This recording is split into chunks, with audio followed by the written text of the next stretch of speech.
지금까지 제가 난민을 살펴봤고요.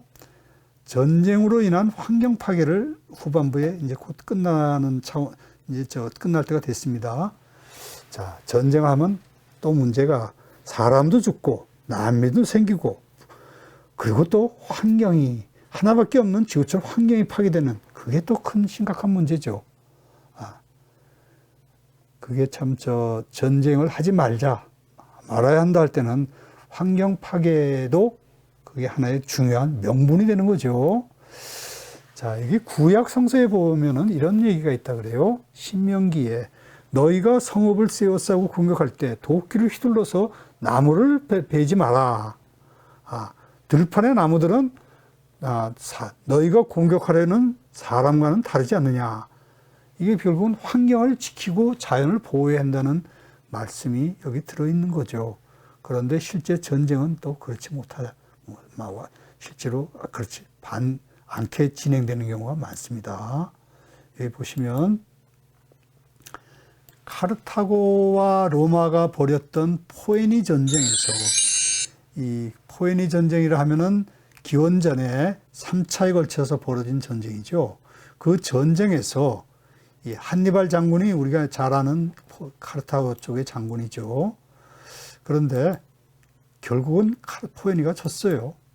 3차 전쟁, 3차 때 서기 BC 146년에 로마가 카르타고를 점령한 다음에 항복을 받아서 점령을 한 다음에 카르타고를 완전히 성을 뭉개버렸어요. 그리고 농경지도 소금을 뿌렸습니다. 오늘날 우리가 보는 카르타고는 이렇게 폐허만 남아 있어요. 여기에 농사를 짓기가 어려워요. 소금기 때문에. 결국 카르타고는 경제력을 상실하고 농사를 못 짓고 경제력을 상실하고 역사에서 그냥 과거의 도시가 됐습니다. 결국 이것도 로마가 벌인 이 환경 파괴, 그 범죄 때문에, 전쟁 범죄 때문에 카르타고가 희생양이 된 거죠. 미국도 환경 파괴의 범죄 전력이 또 심각한 부분이 있습니다. 베트남이죠. 베트남에서 고엽제를 10년 동안 7,200만 리터를 뿌렸다는 거죠.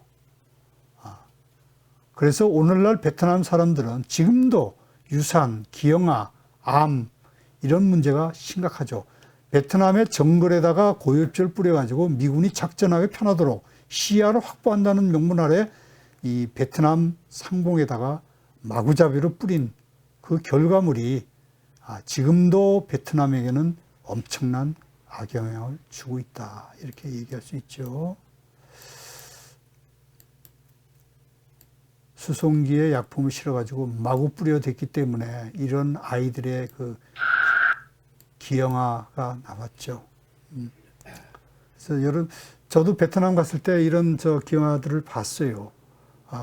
하여튼 이 사실은 베트남이 드러내놓고 지금까지 말을 할 시점은 이미 좀 지났다고 하지만 그래도 베트남이 안고 있는 하나의 사회 문제입니다. 그리고 이스라엘도 많은 환경 파괴 범죄를 저질렀어요. 특히 2006년도에 레바논을 쳐들어갔을 때 일부러 고의로 발전소를 폭격해가지고 이 발전소에 있던 기름들이 지중해 해변을 완전히 그냥 오염을 시켰어요. 저도 이때 이 전쟁을 취재하러 갔었는데요. 해변뿐만이 아니라 지금 우크라이나에 러시아가 미사일로 기반 시설들 막 파괴하고 있죠. 인프라를 파괴하고 있는 건데 이때 2006년도에 이스라엘이 레바논의 인프라를 굉장히 많이 파괴했어요. 고속도로가 완전히 이렇게 가다가 중간에 탁 도시 한가운데를 가로지르는 고가도로가 절반이 끊겨가지고 무너져 있는 모습도 봤고요. 하여튼 이런 환경 파괴는 이거는 국제법상으로는 사실은 범죄예요. 자, 제네바 협약을 보시면 제네바 협약은 여러분 잘 아다시피 전쟁 포로를 인도 학대해서는 안 된다 뭐 이런 내용들이 들어있는 법이죠. 국제법이죠. 여기에 환경 파괴 부분도 들어있어요. 여기 제네바 협약에 보면 군사 작전상 어떤 형태로든 재산을 파괴하면 안 된다는 거죠. 절대적으로 필요한 것이 아닌 한 군사 작전상 꼭 필요한 건 몰라도 뭐 시야를 확보한다 어쩐다 하면서 함부로 파괴해서는 안 된다는 거죠. 그리고 이거에 그 보완한 추가 의정서도 마찬가지예요. 그런데 지금 팔레스타인에서 저도 여러 차례 그 모습을 봤습니다만 이스라엘 군들이 작전 시야로 확보한다는 그런 명분 아래 팔레스타인 주거 지역을 마구 허물어뜨리고 있어요. 그거는 사실상 제네바 협약에서 명시한 점령지에 민간인 재산이나 생명을 해쳐서는 안 된다 하는 그 조항을 위반하기 때문에 전쟁 범죄에 해당한다는 거죠. 그 로마 제네바 협약을 좀 더 발전시킨 것이 국제법상 로마 협약이죠.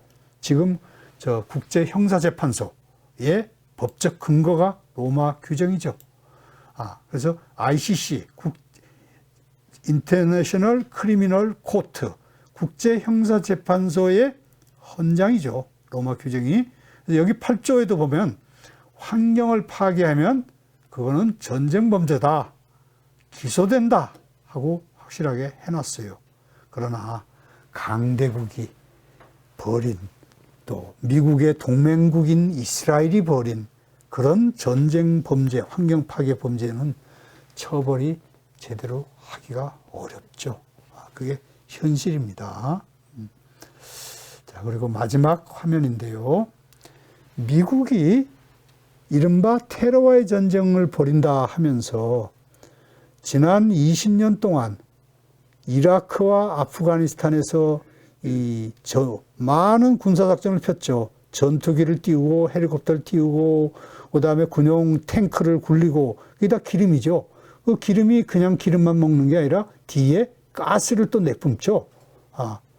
그 가스 내뿜는 총량이 12억 평방톤이라 그래요. 너무 단위가 커서 사실 가늠하기가 어려운데 어느 정도일까 하는 거를 여기 자동차로 해놨어요. 미국 사람들이 타고 다니는 자동차가 여기서 내뿜는 양이 요 정도인데 지금 미국이 테러와의 전쟁을 벌인다고 하면서 내뿜는 양의 숫자가 미국의 지금 현재 미국인들이 3억 5천에 해당하는 미국 사람들이 타고 다니는 차보다 곱절이 많게 배기가스를 내뿜었다. 이런 내용인데요. 이 출처는 여기 보시면 왓슨이라고 이게 대학 이름이죠. 연구소 이름이고 브라운 미국의 대학 이름이죠. 미국의 브라운 대학에서 소속의 왓슨 연구소에서 해마다 자주 보고서를 내요. 그게 코스트 오브 워 전쟁 비용이라는 이름의 보고서를 냅니다. 여러분이 쉽게 인터넷에 시간 되시면 영어로 구글에다가 코스트 오브 워 요 단어만 치면 바로 왓슨 연구소의 이 브라운 대학의 운영하는 왓슨 연구소의 전쟁 비용 프로젝트에 바로 연결이 돼요. 그래서 시간 나시면 여기에 지난 20년 동안에 미국이 벌인 아프간과 이라크를 중심으로 미국이 벌인 여러 전쟁들의 비용, 인명피해, 또 사회 문제, 그 지역사회에 끼친 어떤 해악, 이런 여러 가지가 이 각종 보고서가 나와 있어요. 여러분이 물론 요즘 팝하고 돌리면은 쉽게 그냥 애쓰지 않고 사전 안 뒤지고 볼 수가 있으니까 한번 시간 되시면 꼭 한번 보시기 바랍니다. 자, 오늘 제 말씀 여기까지만 하겠습니다. 고맙습니다. 예.